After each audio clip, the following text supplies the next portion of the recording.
What's up, people? We are back with more of Katawa Shoujo. Yesterday I had one of the weirdest bike rides to college ever. Like, it's actually starting to become nice weather here, right? It's starting to become spring. You can actually feel it in the air and the temperature and all that good stuff, you know? So, for some reason, I was just biking to school and I hadn't really thought, because it was winter and like cold as shit the entire time, right? And yeah, so I just had really thick clothes on and everything, and I just, you know, because I should have noticed actually, because spiders are getting outside, because we have like, you know, these particular places and like crooks and all that stuff, corners and stuff where spiders usually build their nests and stuff. And I noticed last time when I was going outside, it's like, oh shit, oh no, they're back. Yep, they're coming back. So obviously all the other insects as well are coming back. So for some reason I was biking with my mouth open, don't know why, and a freaking bug flew in it. It was disgusting, and I didn't, the worst thing was, right, and it flew straight into my throat, so I didn't have any other choice but to, like, I reflexively just swallowed, right? I actually just ate a freaking, I don't know, little ass fly or what the hell it was. I had no choice in the matter. So yeah, I had that really disgusting, like, it wasn't too bad, not to say that insects are delicious or something, but I had that really weird flavor, right? Obviously, you just, yeah, I don't know if that's happened to anyone else, probably not, but yeah, I feel like it's happened to me once before, but then it's just like in the mouth, and then, and you spit it out or something. But this time it went straight in my throat. I was just, well, fuck, I guess, there's no need for lunch for me. And then after that, okay, you guys gotta tell me, right? Am I a heartless bastard for doing this, right? Because I remember I was like biking up top of a hill, and I was like at the top of it, and then I noticed there was like a bike was on the ground. Well, I think it was like an old woman that was sort of like half lying on the ground. 4 or 5 people around that already, right? And one woman actually like stepped out of a car to help the old woman, and I was like, I'm actually, you know, kind of running late for school, so I biked around it and just, it's not like they were blocking the path or something, but I was just like, okay, I'll just, you know, because it's one of those things where I just biked past it. But am I a heartless bastard for doing that? Because what would I be doing in that situation there anyway, right? If I were to stand still and stop, the only thing I would do is just stand still, stand there, watch, and that's probably not what the grandma or old woman wants, right? She's like, oh no, more people to come stare at me while I slowly die. Uh-oh, I shouldn't have said that, but you know what I mean, right? I would have been of no use there whatsoever, so I don't know, I just felt a little bit guilty afterwards, but like, yeah, I gotta get to school fast, so I'll just, you know, keep on biking. Like, if there was no one else there to help her, I would, of course, just, you know, stop, get off my bike, and just like, oh, what the hell is going on? Do you want me to bike you to the... No, I'll just call the ambulance, actually. But, you know what I mean, right? It was just that weird situation where afterwards I just thought, like, was that cruel of me? Because there were already several people there helping her, right? It's not me being there is not gonna improve the situation at all, so I don't know, what would you guys do in this situation? There's just not much you can do, right? I mean, you could always just go to class and say like, yeah, I had to help an old lady, and that's your excuse for coming late. Maybe I should have done that, but then I'd feel guilty for using the old woman as an excuse. So I'll feel guilty anyway, so it's a lose-lose situation for me. Great. Anyway, enough rambling, let's just continue with Katawa Shoujo. Yeah, Act 3 of the Hanako route, I've actually kind of forgotten what happened in a previous video. I think we were at the Shanghai again, and Lily had to leave. Lily had to leave because of Shizune, you know, student council business and all that good stuff, you know. And we were alone with Hanako, so, you know, even though it sort of feels like it's slow, there is progress there every single time, so yeah, let's just continue and work on some more progress. The summertime sun is something to be savored, but when combined with the clean country air, it's all the better. The track and field club members are horsing around on the field ahead. Some are playing with a soccer ball, others are talking, and a few laugh as 2 of them mock fight with each other. None of them pay me any heed as I sit alone on the grass, underneath the shade of a particularly large tree. It's a nice and peaceful moment after a dreary day of schoolwork. I played soccer pretty often before my heart attack, so I had thought it would be pretty nostalgic to watch them. What I'm feeling now, though, is quite distinct from that emotion. Someone is sneaking up on us. Who that girl? I've never seen her. Who is that? I hear footsteps approaching from behind me, and as I turn to my side to see one of my classmates taking a seat beside me, I'm taken off guard, as the two of us haven't talked much before, and I didn't think anyone would notice me here. Sup? Hi, Miura. Wasn't it? Just call me Miki. Surnames are too stuffy. Miki. Is there a Miki route in this game? Likewise, then. We both look back out to the field where the guys are playing. It looks like they're getting ready to have a second game, with people spreading out to their positions, and the ball being carried to the center of the field. Sure enough, the whistle is blown to begin the match, and they get right back into it. Not going to play? Nah, just gonna rest for a bit. What about you? You kinda look like you wanted to play when you were watching us before. So someone did notice me after all. It's kind of a long story. Her face says that I've piqued her interest. I'm in Yamaku because I've got a heart condition. I can't really play soccer anymore. Wanted to be a soccer player, did you? No, I only really did it for fun. My friends played it, so I played it as well. One of those guys playing around could have been me before my accident, but I don't feel like I have any real wish to go back to that either. It's a little hard to explain. I guess it's just the fact that you know you can't do it anymore, rather than a subconscious choice of like, I don't want to do that anymore, right? It's just the fact that your body is physically limited to not be able to do that anymore. That's the sucky part to it. Because I know, for example, that if I physically wasn't able to dance, I don't know why I'm talking about dancing, right? Because that's something actually that I'm not able to do at all, partly because I'm half white and my Asian half isn't really good at it either. So yeah, I'm doomed in that regard anyway, so I don't even know why we're talking about dancing, right? But just knowing that if my body wasn't capable of dancing just because of physical limitations, I would just feel bad about it. But at the moment, I'm just like, I can dance, I just choose not to, so I don't feel bad about not dancing, you know? It's just sort of the thing that you're incapable of doing it because of something other than yourself saying, I don't want to do that right now, or don't want to do it at all. I'm still decently physically built from the days when I played, even if my strengths largely left me by now, and I got on well with the other club members. When I think about it, I should feel pretty bad watching people play when I can't anymore. Yet I don't. Maybe it's a good thing, a sign that I've gotten over it, and that I'm ready to become a new person. Sorry, I'm kind of rambling. It's surprising that Hisao was kind of, immediately saying like, oh yeah, I have a heart condition. But I guess that's part of him adjusting and sort of accepting his new life at Yamaku as well. It's cool. I'm actually glad to hear that. It sounds like you really have your stuff together. Some of the people that come to Yamaku are pretty messed up at first. So you're a member of the track and field club then? Yep, been in it since I first arrived. Oh, now I remember her. Oh, she's Stumpy. Oh, I didn't even see it underneath the text box. Okay, we gotta zoom on and notice. Bam, there it is. Oh, now I know who she is. She was in that CG image when Emmy, in the Emmy round, when Emmy is like running her ass off, and then you see in the background when Emmy is in first place, you see Miki. She like, she's probably like second place or fifth place. I don't know, somewhere between that. But she was way behind our girl Emmy, of course. Now I just know who she is from a couple of pictures, that's it. Don't suppose you're friends with Emmy? Short, fast runner? No legs?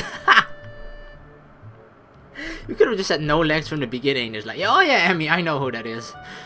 I don't think there are all that many female track and field members. Haha, Emmy! Everyone knows about her, don't they? But nah, I tend to get on better with guys, so me and Emmy don't really talk much. Anyway, what about you? Is that why you're here, Miki? Huh? To cast me under your spell? Her. Oh, well, I'm not really in any clubs. Real clubs, anyway. You've been hanging around with Hanako and that blonde Amazon though. Amazon? I guess because she is tall? Because Amazonian women are generally like really tall, right? I think that's the feature that describes them the best. Blonde Amazon? I suppose Lily has the height to fit that description, if nothing else. I nod in response, without making too fine a point of things. Amazon, wow, that's something I never would have figured anyone to describe Lily as. Amazonian women. I can totally imagine Lily now with a bow and arrow in her hand. Obviously her accuracy is going to be, pretty bad, but still, I can imagine it. Then don't worry about it. As long as you've got some friends, you don't need to join a club. A loud whistling from the field attracts our attention. One of the players is on the ground, clutching his legs. Or leg, rather. Not both of his legs. That would be a horrible injury. One leg is like, yeah, fine, you can still hop around on one leg. Both of them is like, yeah, alright, you got a new reason to stay here at Yamaku. And the others stop playing to jog up to him, leaving Miki grimacing. Ouch. That looks painful. That guy really has bad luck. I used to play like a lot of soccer in my younger years. I played it up until like 14, 15 like that, ever since I was 4. I was pretty good at it, pretty decent. But the thing is, like, I'm little, right? So is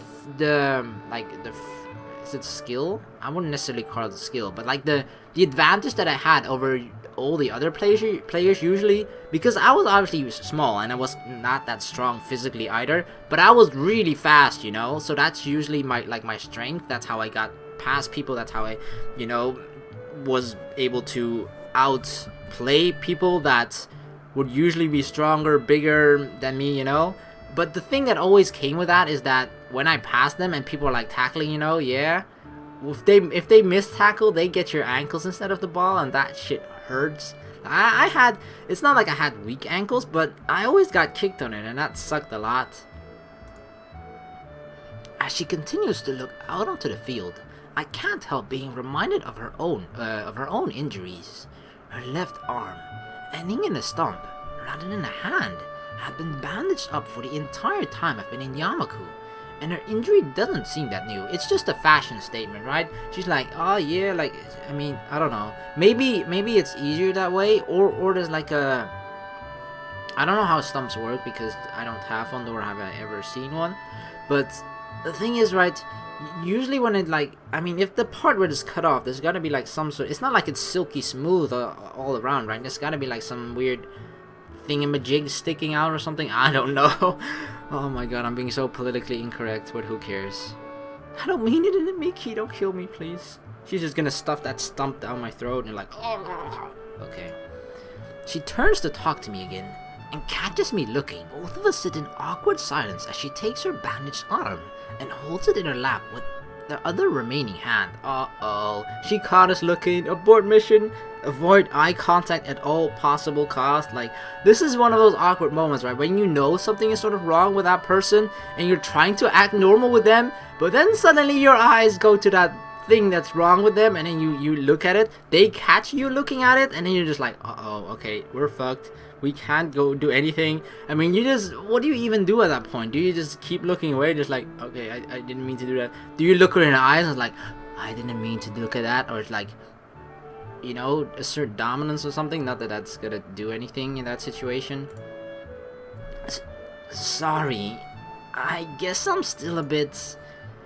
It's fine, really.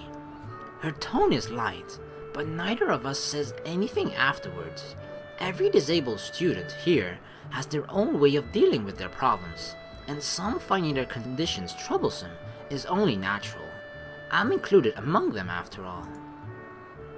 The injured guy from the soccer game managed to get onto his feet with some help, and ends up hobbling off the field with one arm over the shoulder of another for support. Probably just pulled a muscle if he can still manage to walk. The whistle blows again, and the game continues once more with one less man on the field. Hanging out with Hanako and that blonde girl. You keep some pretty strange company. How so? Is that how people think of them? Hanako and Lily are strange? Am I part of the weirdo group? Not that I mind. It's fun being part of the weirdo group. It's just that Hanako's kind of... I don't know. Aw, Miki, don't be saying that about our Hanako. Shy? No, it's not really that.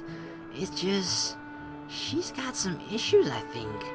I can't really put it in a nice way. Not that I don't think she's a nice person, though. She's perfectly nice. Just...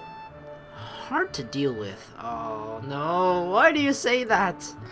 It sounds like Miki, or at least some other people in the class, have tried to get closer to Hanako in the past, and it didn't go well. I think her judgment is rather harsh, given that everyone, not just those in Yamaku, have their own issues. Then again, I haven't known Hanako for that long, so it wouldn't surprise me if there was some stuff I didn't know about. The thing is just like, I feel when you meet new people, it's like, it's always about that's if you get along very quickly and very easily, you know? And that's just one thing that will never really happen with Hanako. I feel like you actually have to put in a lot of effort to get along with her and get closer to her. And some people probably just thought like, yeah, that's not worth it, because it usually after like 1 or 2 conversations with the person, you sort of feel like, oh, we got this connection, this chemistry or whatever, you know? We're like, yeah, we could be friends. But with Hanako, both because she's acting very shy and because she's shying away from other people and just, you know, her entire demeanor, is just like, it's a lot of trouble to actually get to a point where with other people you would get there very, very quickly, you know? That's why I guess a lot of people just thought like, yeah, it's too much trouble, or I don't know. But it's actually sad hearing that, you know? But then, I don't know, with those people, those are the people obviously that need the most help. But it's kind of sad that they're not getting it from people that could possibly help them, and that people sometimes are not willing to take the extra mile on that, you know, willing to take the extra effort put into it. Poor Hanako, don't worry, you have me. I'll just take it as it comes. She's a nice person, and I think that should be all that matters. Miki's eyes narrow a little, and her smile spreads. You really like her, don't you? What makes you think that? Miki certainly doesn't mince words. Wow, what do we... Oh my god, no! No! Why do we... Against the girl we only just met? Kind of. She's been our classmate, but never talked with her before. Okay, this is the new and improved Hisao, right? Like, what is gonna happen? If we admit it, Miki could possibly use that information against us? She doesn't seem like the bullying type of girl, though. I trust her, okay? Yeah? I think we'll be fine if we admit it. If we deny, then it's just like, I don't know. The thing is, denying it is just a safe play, right? Even if you... But it could be too safe. But the thing is, she's not close with Hanako, you know? The thing that always happens in most situations, you know, around school or whatever, is if one of the friends of the girl that you like asks him like, hey, do you like so-and-so? Do you like Mishanda? I don't know what kind of name that is, but yeah, do you like her? And then, that's such a risky play to actually say yes, because if you say yes, you could risk the fact that they have that information, they're going to use it against you, and that she's going to tell it to the other girl, and then like, you know, you don't know what's going to happen from there. It could work out perfectly fine. It could also work out horribly wrong. Whereas if you deny it, nothing could possibly really go wrong, I think. Not too much, at least. The only thing that could go wrong is because... But that, if it goes wrong with denying it, that actually means that it would have gone right if you admitted it. Because the thing that if you deny it, that means that if you don't move or take your move, you know, approach the girl on your own and actually tell her eventually that you like her, then it's probably never gonna happen. Because you denied it, and therefore the friend of the girl that you liked already said that, yeah, that guy doesn't like you. So therefore she thinks like, oh, okay, then why should I make a move or something like that, you know? So, yeah. It's just, if you don't want a girlfriend, say deny it. If you do want a girlfriend with the risk of getting bullied, admit it. Of course I'm Luda, what did you expect me to choose here? Come on. To be completely honest, yeah, I do. I'd appreciate it if you didn't tell anyone. Hey, whoa! You can trust me. No problems there. To be honest, I think it's kinda cute. If you want to go for it, don't let me stop you. I wasn't planning on letting you stop me. Were you planning on stopping me, Miki? Thanks. She may say that, but she was just talking about Hanako having issues. Still, I want to hold myself to the words I said. Hanako's problems don't matter. I'll deal with anything that comes up, because I want to help her. If there's even the smallest possibility that I can pull Hanako out of her depression and seclusion, then I should work towards that, no matter what. If she needs a prince, then I will be that prince on a freaking white giant horse with 4 other frogs for her to kiss to turn into prince. No, that's more competition for me, god dang it. Stay away, frogs. As I think about the possibility of a relationship, I can see Miki grinning at me while watching my face. I'm no doubt blushing, and looking away from her only makes her laugh. Miki gives off a different vibe from the other girls. Talking to her feels more like talking to a guy than a woman. That's because she says she hangs out with a lot of guys, right? You pick up on those sort of things? And that's probably actually the reason why she gets on along that well with guys, because when guys talk with her, they feel like they're talking with a guy and not a woman.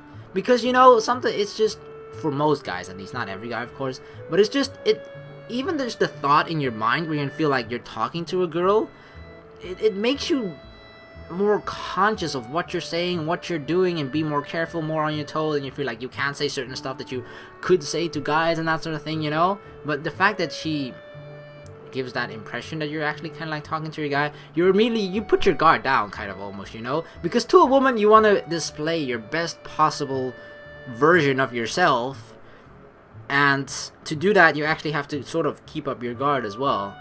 But with her, it's not necessary. Her saying she prefers male company doesn't help to dispel that notion either.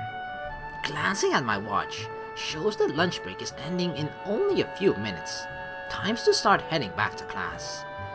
Lunch is about to end. Want to head back? Yeah, we'd better. I pick myself off the grass and dust myself off, offering a hand to Miki to help her up. She takes it and easily pulls herself up. Which hand did we grab? Oh right, she only has one hand.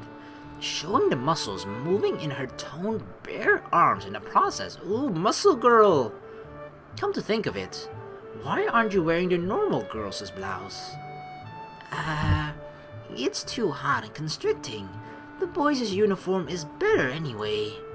She throws her arms around a bit to emphasize her point, which has the side effect of showing off one particular part of her body that would be especially constricted by the blouse. Oh yeah, I can see him. The two of us start to walk back to the main building through the gardens, talking as we go. It sounds like you're settling in well. That's a relief. It was pretty surprising to get a transfer student at this point in the year, considering the exams are coming up. Yeah, don't remind me. Don't worry about them. Just cram it and you'll be fine. Don't worry, Hisao is academically gifted. Even if he doesn't do anything and just, you know, hangs around with girls all day, he'll be fine. He hasn't, you know, not passed the year every single route so far. That doesn't sound like good advice. She claps my shoulder a couple of times as she grins. I don't think she takes school very seriously. You seem like a smart guy, and Muto's taken to you well already. You're like a hand in a glove. Now, to work out whether that's a good thing or a bad thing, I still don't know what to make of this school. I've been here a few weeks already, but I'm still feeling dazed at times. You'll get used to it. Just give it some time. It's only a high school, just like any other. Her approach to it is very casual, I feel, which is definitely not a bad thing. She makes it sound so simple, but I've never thought about it that way. To me, Yamaku symbolized a marked shift in my life. I was no longer normal. I was different, and was to be educated with other different people. And yet, I'm walking back to class and talking casually with a classmate during lunch, after watching some others play a soccer game all perfectly normal. Maybe she has a point. Oh, definitely. I feel like just because of Hisao's transition, he thought everything was gonna be different, right? Because his class is different, that these people here are different, and just everything is gonna be different. But just because parts of things are different, doesn't mean that everything is going to be different. Like, sure, this is a school only for quote-unquote different people, different students, but that doesn't mean that the entire school is different. A lot of things are still similar to quote-unquote normal schools, right? Maybe I should just look at Hanako in the same way. Everyone has their own issues. This is hardly something unique to Yamaku. After all, it's only a high school, just like any other. As we continue to walk, I find myself smiling. Miki and I are very different people in almost every way, but it feels good to have gotten to know her, to know another classmate a bit better. Yeah, like, wow, I'm surprised we actually are bonding somewhat with someone else, you know? Because that girl, we have never seen her before. I was like, well, who the hell is Miki?